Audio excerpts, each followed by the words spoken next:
Welcome back to our P43 or Paddock 43 mini series. Woo. Whoop. So you guys have been loving our mini series so far.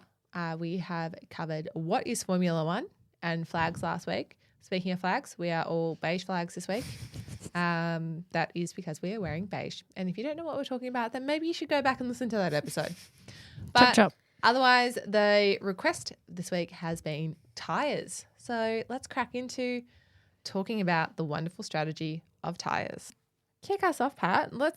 What have you got to say about the tyres? Yeah, so I am starting us off with a little bit of history and who exactly supplies the tyres. So I'm sure everyone has seen around, or you guys have heard us speak about Pirelli. So Pirelli is the brand that supplies the F1 tyres for And this for us season. Aussie bogans, we call it Pirelli. Yeah, Pirelli. Pirelli, same potatoes. Yeah, so Pirelli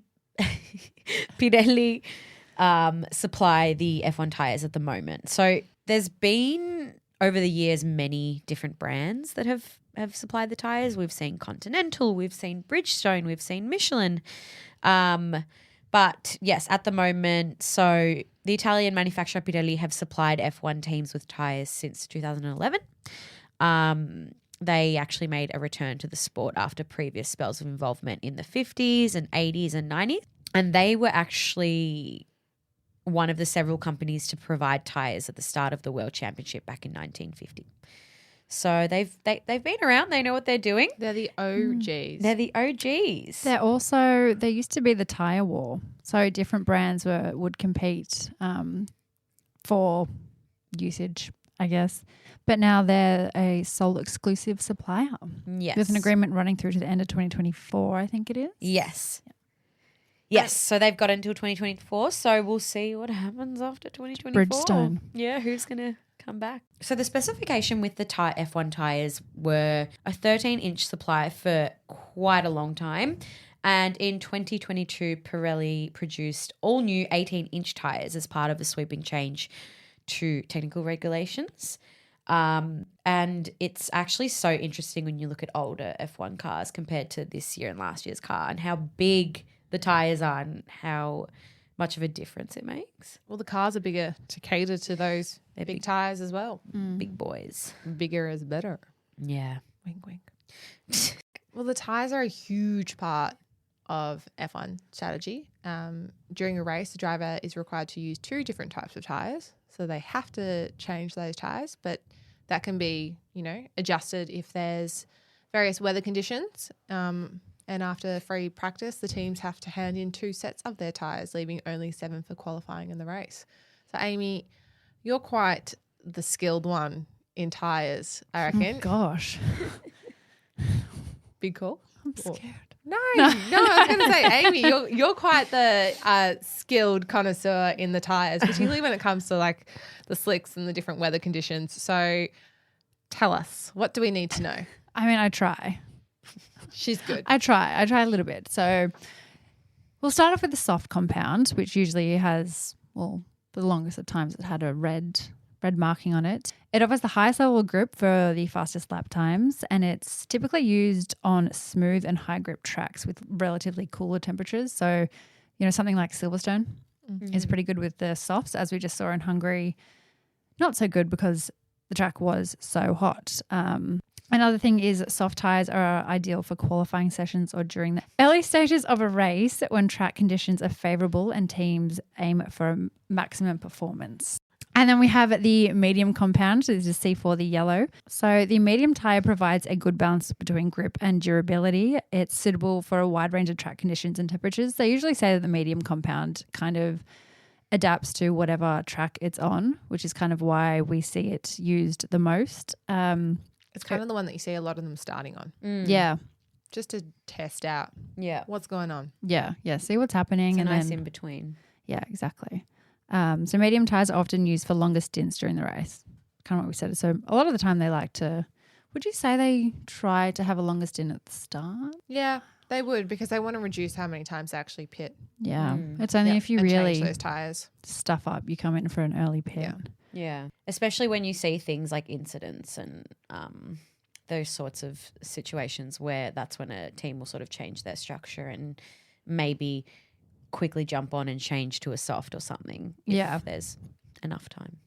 Yeah, but we also see it when teams expect the track to degrade or when they want to see more consistent performance throughout the race. So, yeah, it's just good for consistency, I think. And the hard compound, the C3, the white, offers a great durability and longevity, preferred for tracks with higher absorption or hotter temperatures. So that would have been, how many did we see? We saw quite a few of them on the hards in Hungary. Yeah. Yeah, they also, a lot of them started on the hard. Yeah, a lot started on the hards. But then again in Silverstone, we saw Lando and Oscar put on the hards and everyone was like, oh my God, this is the worst decision ever. Yeah. But it ended up working for them, which is quite I lucky. remember Lewis Hamilton was just saying, I can't believe the speed they have with those hards. Yeah. Just goes to show how you drive the car. Yeah, exactly. But the tyres do matter. They do.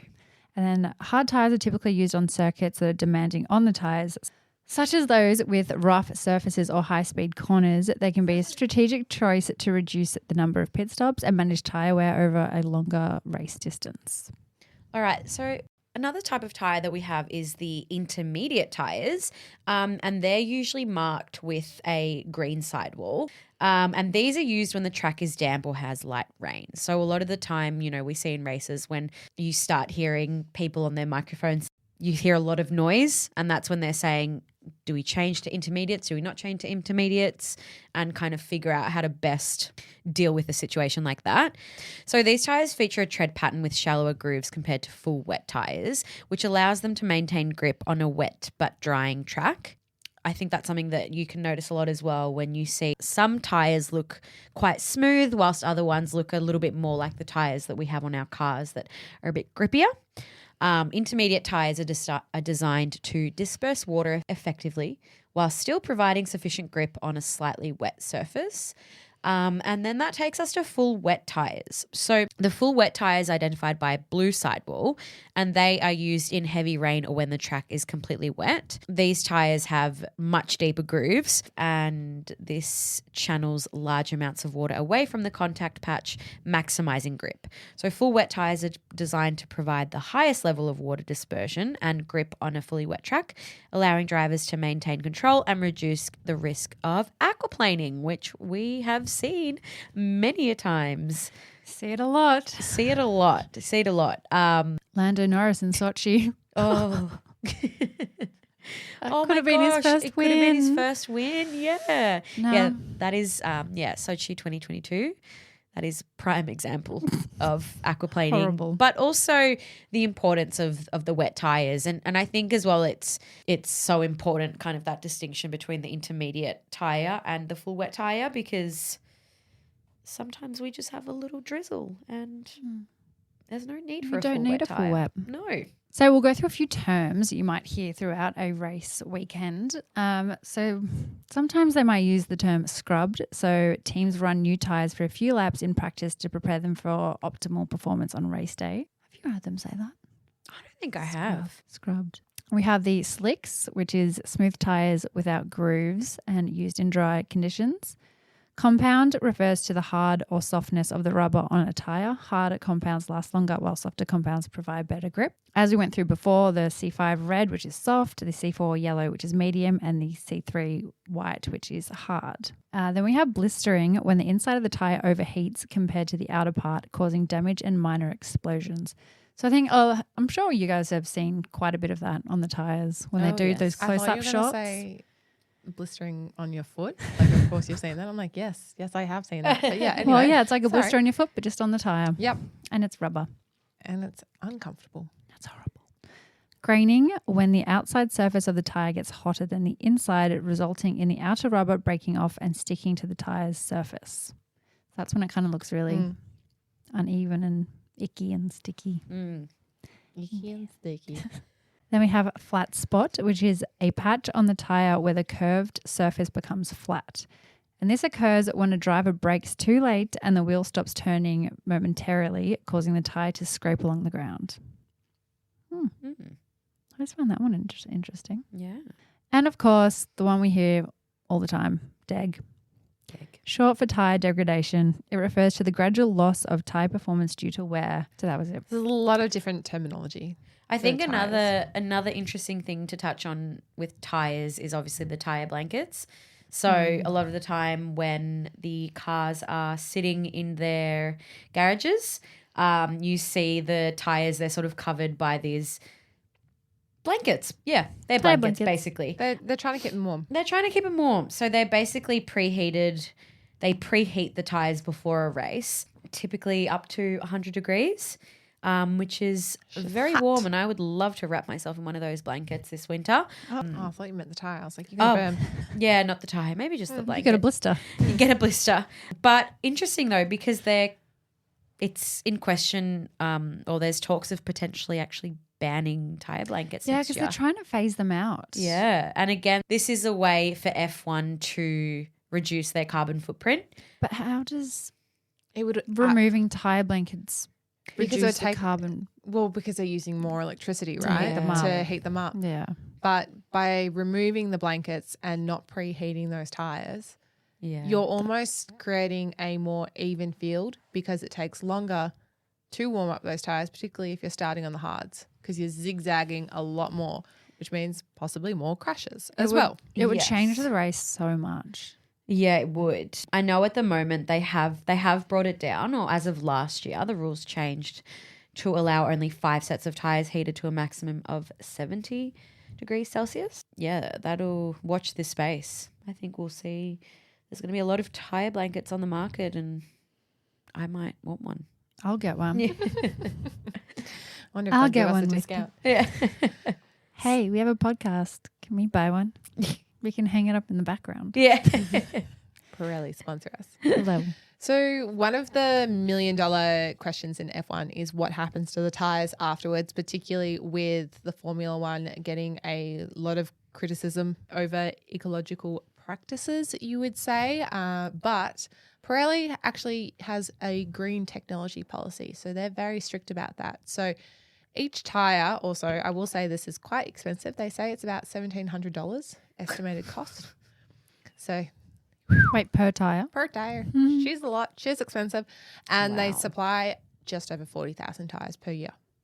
So they get used a Can lot. someone do the math? Yeah. Sometimes I forget how much money there is in the world.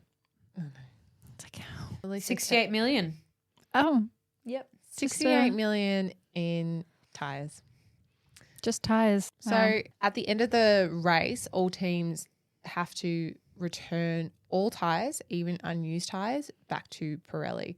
And Pirelli then assess the quality of the tyres, actually go back and look at all of the data of that, and then they rip them apart. And then the tyres are shredded at the Didcot plant in England, and then they're transported to cement factories. And these factories use the pellets as fuel in the process of cement manufacturing.